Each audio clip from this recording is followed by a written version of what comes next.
I'm Dave Berger from Hand in Hand Farm. Our mission is to help rebuild individuals and families, helping families learn how to do things together. I can say as much as I like, and you can just kind of turn off your mind and say, yeah, bragging. So I'm going to try to get Dean to do a little bragging here for us about just telling you a little bit about what's happened with his family. We started working with Hand in Hand Farm just last August, so that's not that long ago when you stop and think about it. And sometimes you don't realize how far you've come until things are put to the test. That happened this weekend. There was a women's retreat from our church, and my wife bravely left the children with me and went for the whole weekend. We'd done this before when we had 3 children, maybe 4, and I didn't dread it, but I always knew that it was going to be a difficult weekend, and I would plan to bribe them with a bunch of things to keep them preoccupied and hope that we could just merely survive and kind of drag our way through to the finish line. But this weekend was different. We now have 5 children, and we had a teenage boy staying with us as well so that his mom could go. And it was a really great experience. We made it through the entire weekend with no temper tantrums, very little bickering and fighting. Let's see, that's temper tantrums on both the kids' part and yours? Neither of us threw any temper tantrums. That's right. That's right. And as a matter of fact, we got out on this beautiful Saturday morning we were washing the truck, mowing the lawn, watering the garden, clearing the yard of pine cones and debris, and the kids were having fun. And I was having fun. We had time to play games. We had time to watch movies and eat pizza. And it was pleasant. I mean, I'm still today, being Sunday, it's just starting to sink in how pleasant it was. And we played cards. We had our ups and our downs. We had some good moments and bad moments, but really compared to where we were a year ago, there is no comparison. All the kids did great. I don't think that's a boast on anything I did particularly. It's more what we have learned as a family. What we've learned together made an incredible difference. So I'd look forward to doing it again. Now, if you followed how we label this course, each of the lessons is divided into weeks.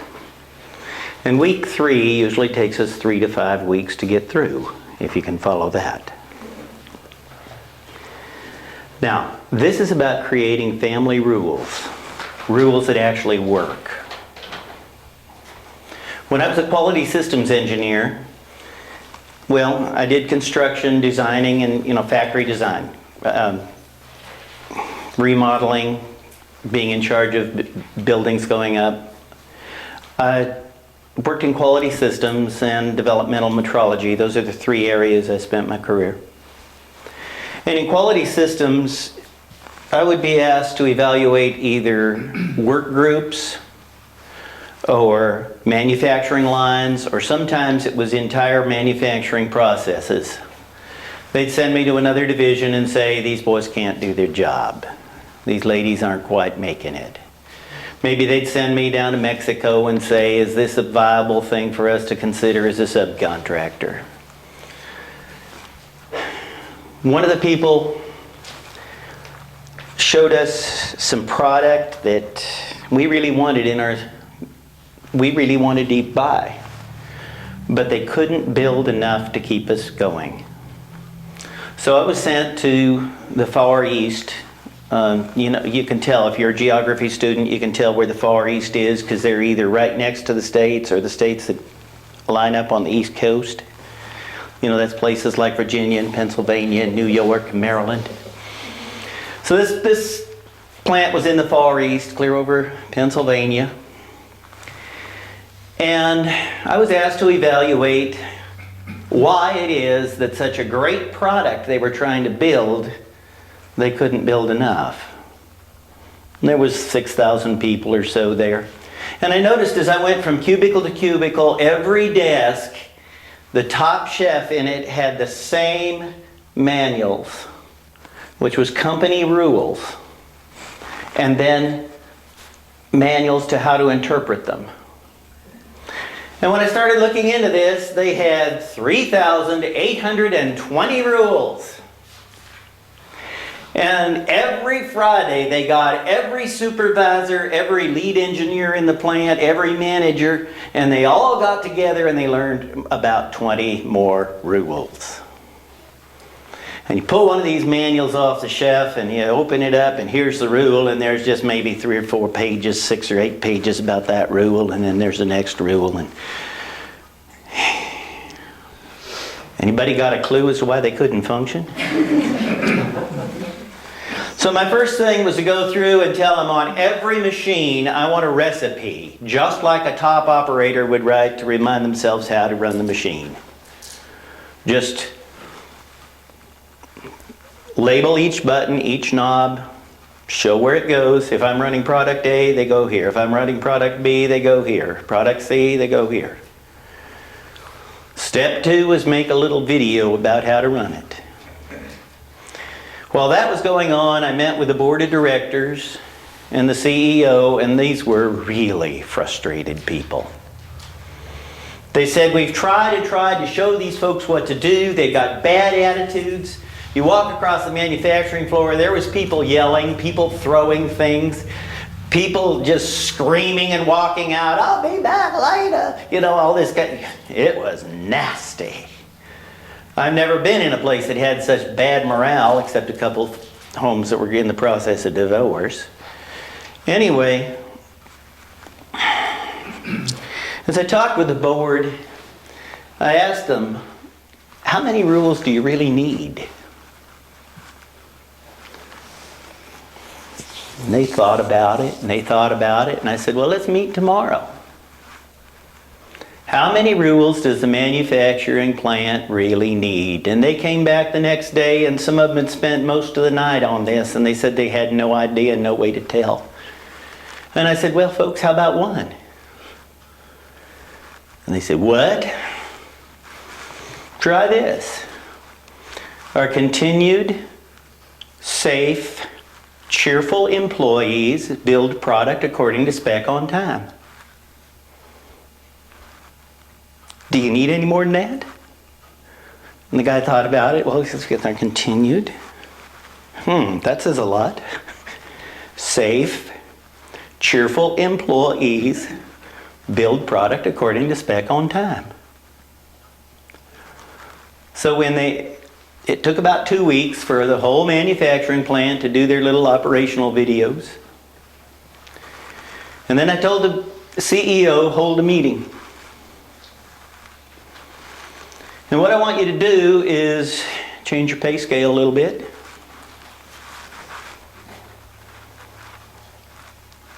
Cut everybody's hourly wage down a ways.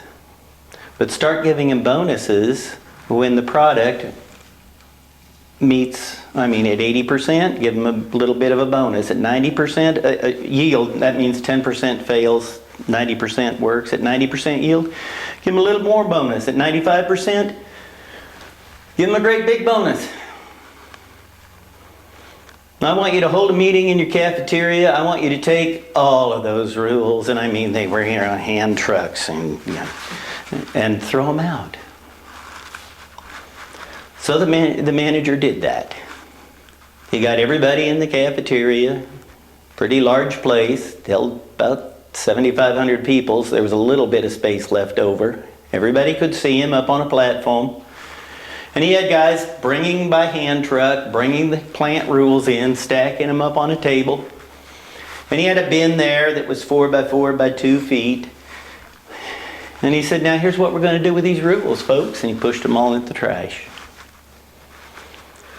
And he said, now here's an overhead projector, and it's got the one rule we're going to follow.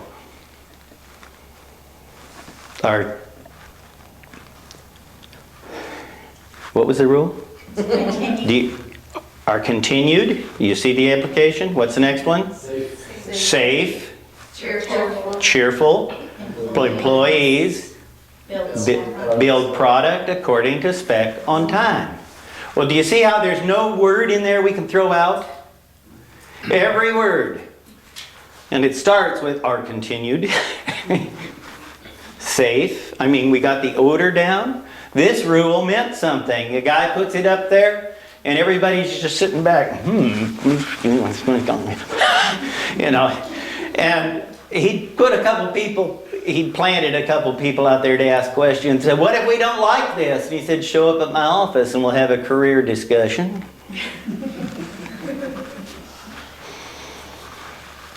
He announced the new pay scale and he left.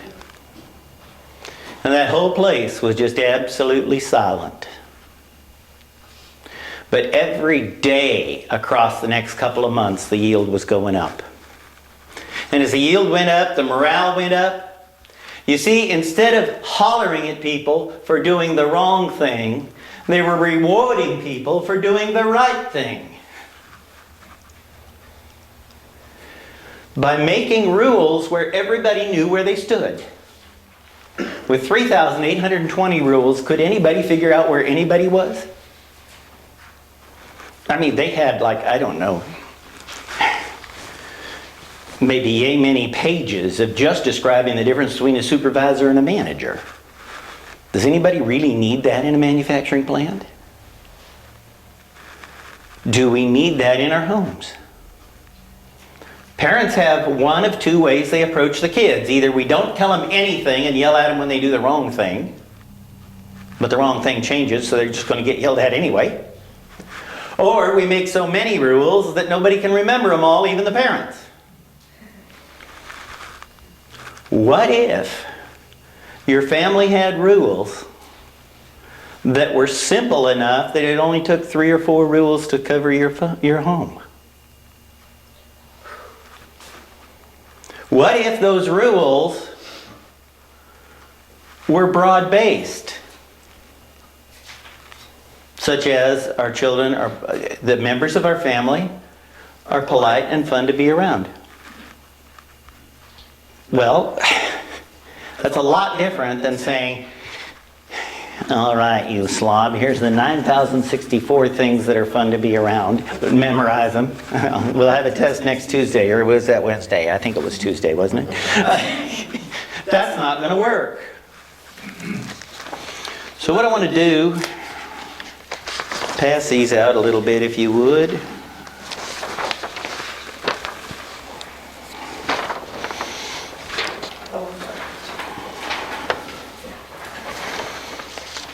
A couple ideas about discipline.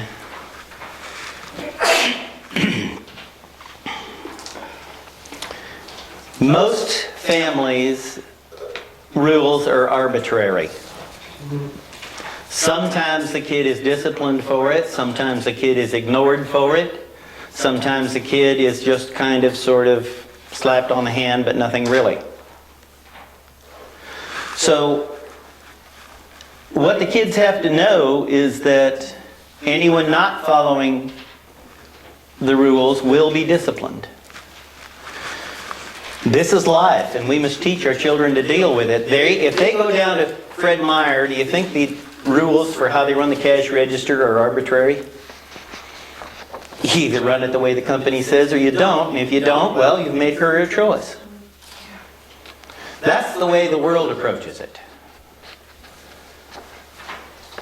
But you know, it's not the way most families approach it. If what you're writing this week says, "I'll provide simple rules and consistently enforce them for my family." Now, our family rules, our family lives in a peaceful, uncluttered home where people are fun to be around.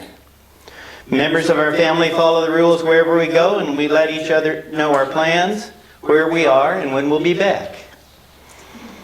Our home is a theocracy, not a democracy. Children can let us know their opinion, but the parents guide according to the Bible.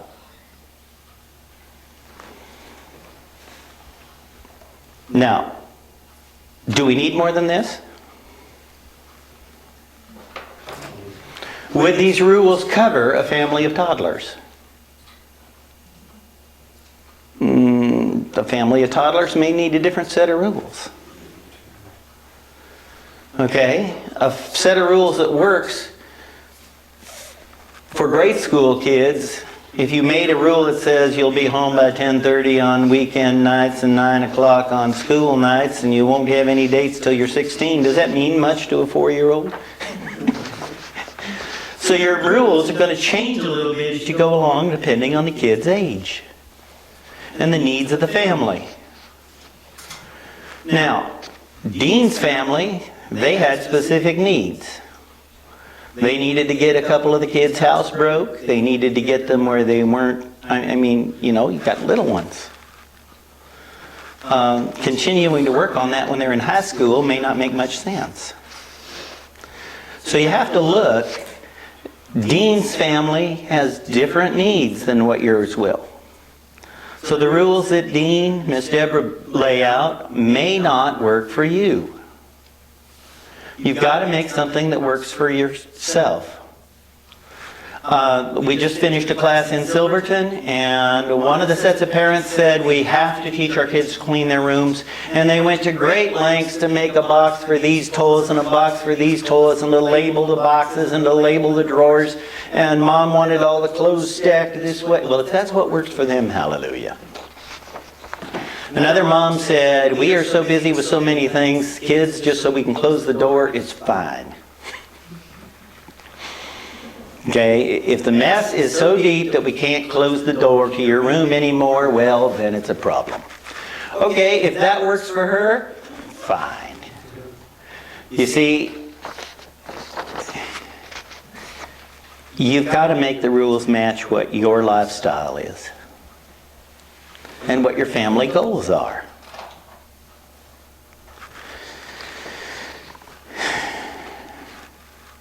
You need to be able to work together to figure out what the rules are. Now, this can be really hard if you're in a divided home. You may never get the rules the same. But what kids learn, what they must learn, is the same thing we learned in high tech. If you go into a static controlled area, you're going to wear static control garments, you're going to be grounded all the time, you will not take off your grounding strap until you cross the yellow line where there's no product on the other side. You will not put your head inside a laminar airflow hood. That's a static controlled area. You go into a clean room, you must wear a bunny suit. If it's a class 10 clean room, it's different rules than a class 100 clean room. That's the way life works. It's entirely reasonable to tell them, your dad has his own rules, you come to my house, you got my rules. They have the same thing at school. You know, I've seen teachers standing there. I don't see what's wrong with kids chewing gum in class. Well, that's their rule. I've seen other teachers that say, no gum in my class. Well, I think this is first-rate way to educate the kids, because they're going to go in different areas that have different rules. You go to Safeway, they have zones in the store. There's a customer zone. There's a warehouse. There's a place where they're bringing in meat. Each of those has different rules. The place where they service forklifts has a little bit different cleanliness rules than the food prep area. Okay? So if the kids have a different set of rules at Daddy's house than they have at Mommy's house than they have at school, what do the kids have to learn? What are the 2 magic words of life? Deal with it. So it's perfectly reasonable to have that, because they're going to find it. That's the way life works. Now, you have to be able to tell them what the rules are. Over and over, I talk to kids who are so angry because they've somehow broken the house rules, but they've never been told what the house rules are. Anybody want to discuss fairness here? We're not going to tell you what the rules are, but if you break them, you're in trouble. You need to be able to put those rules on a list, on your refrigerator, on your wherever. Now, remember that if they break the rules, discipline is done to help the family. For instance, a child smart-mouthing a parent is not told to run laps or do push-ups. They're told they can have their entertainment rights restored once they have done the job. Clean the windows, mop the floors, vacuum, whatever it is. If you do this classic, you've screwed up, you're grounded for 3 weeks, turn off mind, leave. I mean, that's the way most parents seem to do it. What did they just do? They've sentenced their whole family to 3 weeks of howling, yowling, and hollering. Did they teach the kid anything? Not much. If instead they come up there and say, young man, you know you screwed up, you know that's not the rules, and as soon as the backyard, all of the flower beds are weeded, you can go back to having fun with your friends. Do you see the difference in approach? Discipline is done for the good of the tribe. What good does it do the rest of your family if that kid has to run around the block 50 times? I've never figured this out. If instead the kid has to do a job that's appropriate for his age, that helps the family, maybe you got somewhere. They broke a rule, there's going to be discipline. Make sure your discipline is appropriate for the offense, and make sure your discipline's for the good of the family. You keep stealing your brother's stuff out of his drawer, maybe you ought to clean up your brother's whole room. Does that make sense? You see, if instead you've been taking stuff out of your brother's room, so I'm going to yell at you for 2 hours, well, did I get anything done? Make sure your discipline is appropriate for the offense, and it's for the good of the tribe. So, there are lots of verses in the scripture about following the rules, examples of what happens when you don't follow the rules. So this is a discussion about the rules that you've followed. And I'd like for you to be working on with your spouse, or if you are the only adult in your home, you've got a lot easier task, making the rules. But this is where the discussion has to start coming in, because it's going to take discussion between both of you, single parent, other parent, and kids. It's going to take discussion. Now remember, if you're dealing with a theocracy, the parents rule according to the Bible, the kids can state their opinion. If you want chaos, assign each kid equal vote. Then what do you get? Yeah.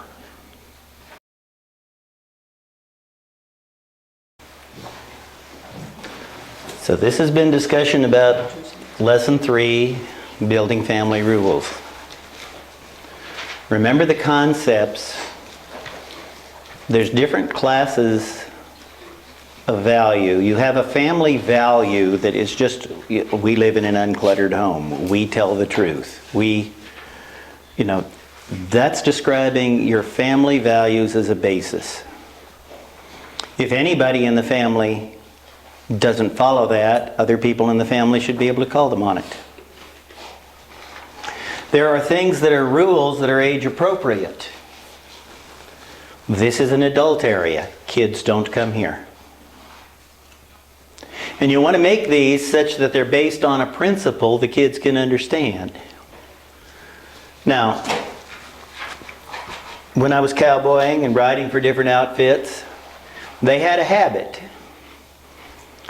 Anybody know what it is to get a shapin? That's where they bend somebody over a saddle or a fence rail or something, and everybody takes off their chaps and pops them in the butt a few times. It bruises the guy real deep, so he's really painfully sore for about 3 weeks. And that was the penalty for standing between the cook and the fire. You never stand between a cook and a fire. Well, see, that's a principle that goes a long way. Should you stand between the teacher and the class? Should you stand between mama and a kid? You see, those are general principles of life that aren't going to necessarily be in your family rules. But they're the principle behind it. Now, another thing is, your family rule may say be respectful. You want to be armed with Scripture. I was talking in one of the groups about this a little earlier. Your kid goes, you say, hey, don't roll your eyes at me. There's nothing wrong with looking at the ceiling. Well, all I did was breathe. Well, wait a minute. If you approach it that way, you've got a problem. But if you say that was not respectful, there are 6 things God hates. No, 7 that He despises. Haughty eyes, proud heart, a lying tongue. You see, if you have some Scripture behind these rules, then you've got an extra layer of defense. Because it isn't just your rule.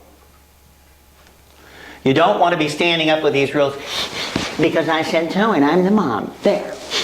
Well, that isn't going to get you very far. But if you can say this is a general principle, it's a life's principle, you better learn it. You're going to meet this anywhere you go. Then your family rules, set them up for a lifetime of getting somewhere. Now, along the way, you do not want discipline to be irrelevant.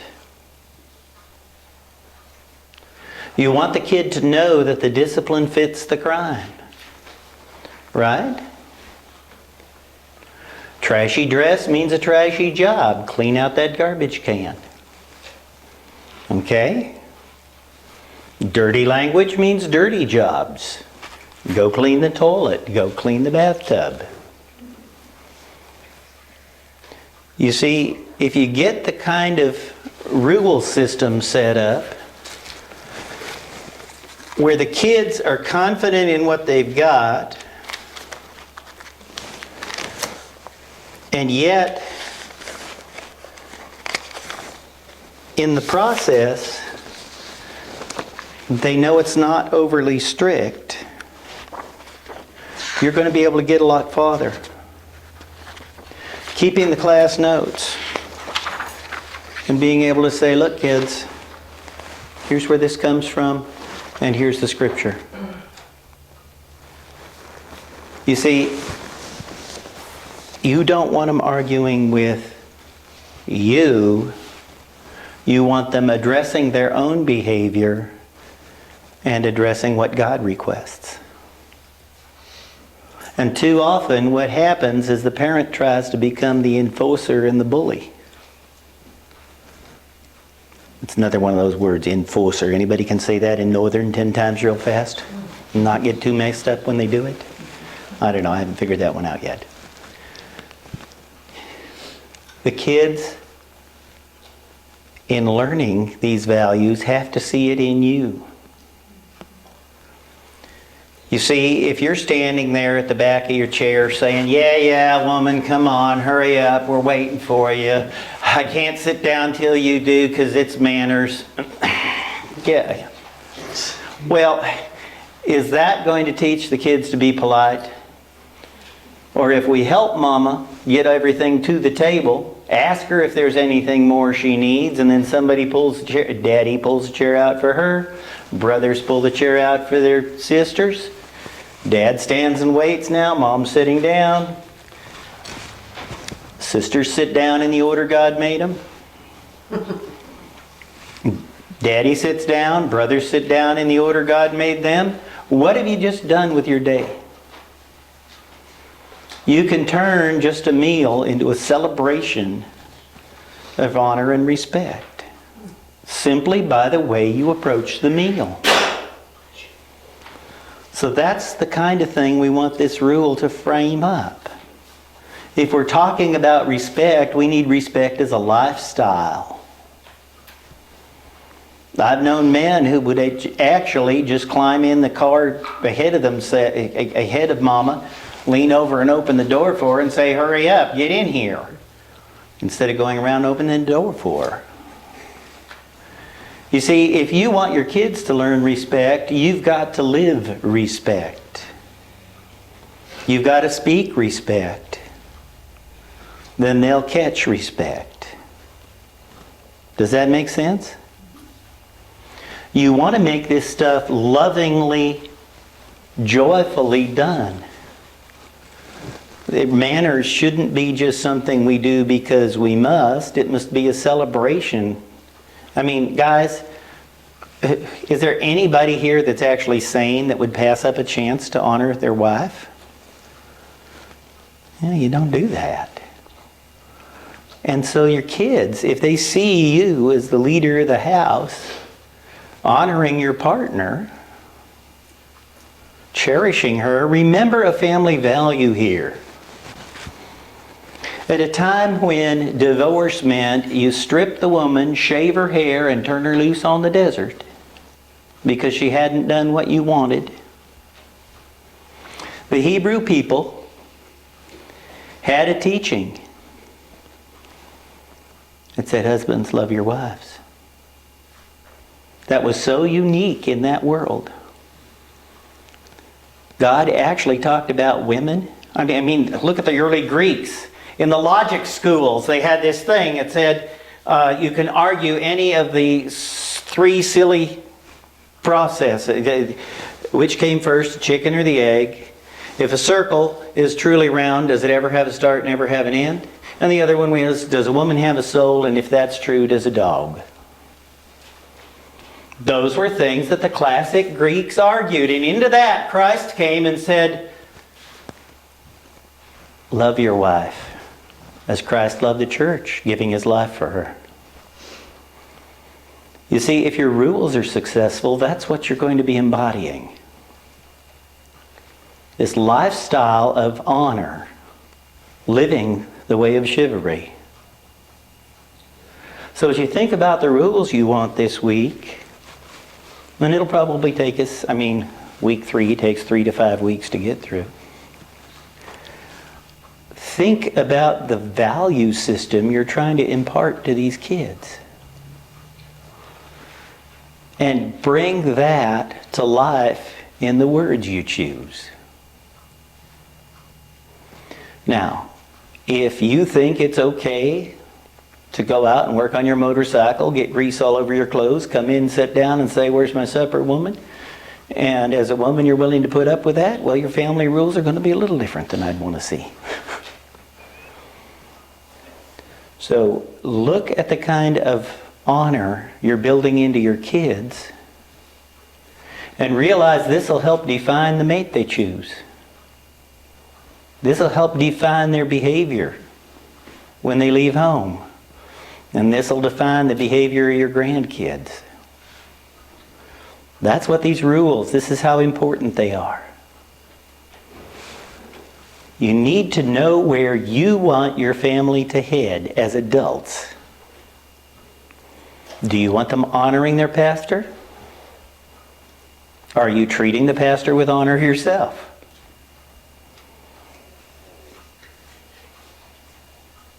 If you think your kids ought to listen to you, are you listening to those in authority over you, such as your Sunday school teachers and your preacher men? So understand that when you choose the rules for your family, you need to make the spirit of those rules carry across into the deepest part of your life. If you're standing behind that chair, you've pulled out your lady's chair, and now you're standing there as she sits down. If you're truly, genuinely using this as a way to honor her, look at what you're building into your kid as a lifestyle. But does it do you any good just to do it? You've got to explain to the kid why you're doing it. Otherwise, the children will just accept it as simply something we do, but they won't know why, so then their knowledge and their acceptance is very shallow. You see, if you understand carpentry, you don't just measure out any old board to the length that fit and start wailing on it. You're going to choose the correct kind of board, the correct kind of wood. You're going to have knots in, either lack of knots or don't care about knots in this application. You're going to hammer in such a way that you don't split the wood. You see, you can either be one of these guys that just slaps the wood up there and leaves, in which case that wood will crack after a while and your wall won't hold. Or you can know the depth and the theory behind it, and that'll show up in your workmanship. Well, it's the same kind of principles that come in our parenting. If you're really, truly trying to share the value system that you have, and you're trying to pass on that value system, then the way you enact the words you put on this paper are going to mean something. And the way that you point it out will mean something. You see, your husband leaves for work, and as soon as he's out the door, you start telling your kids how awful he was last night and all the horrible things he wanted to do and how he doesn't do anything right and all that. But you're nice to his face. What are you teaching your kids? You're teaching them how to be two-faced. If we are honoring and respecting each other in the home, if that's one of our values, then when are you justified talking against Daddy to your kids? Do you see what I'm trying to say there? So these rules that you come up with need to reflect your spiritual values and your interpersonal values. And just kind of keep in mind, guys, who in their right mind would ever pass up a chance to show honor to their wife? Can you raise kids that have that same kind of value system? That's what this is about. How do you choose words and methods that will pass on these values to your grandkids? Any questions on this? Everybody's quiet, either they're asleep, disagreeing, or... I guess I'm contemplating, since I'm divorced, and the girls, I'm thinking I would like to go back and talk to him about the opening the door, and because I'd like them to have that expectation when they get older. Is that a fair thing to say, that they should expect a boy to hold the door open and do those same things, and if they don't see it? So my point with the whole thing is would it be, should he open the door for them when they're doing things, or is that not? Because I'm sure if he opened the door for me, he might smack me in the booty as I'm getting in the car. So your question is, can you go to your ex and get him to do these things so your daughters learn? Right. Okay, let's see. I'm looking for an appropriate, I think the appropriate words would be something like dream on. Dream on. What you can do is get your kids around people who follow these as a way of life. We do supper sessions on the farm. We have families over for supper. We show the people what this is like. We take the kids downtown. We show the people what this is like. Because it's only by seeing it that they'll learn. But persuading, think about it. One of the reasons you're split up is your husband didn't have those values, right? Well, Honey, now that we're split up, will you treat me like I wish you would when we're... So, getting these values across to the kids is pretty critical. And so you have your rules, you have your family values, and then you have the manners and the actions that support that. Making sense?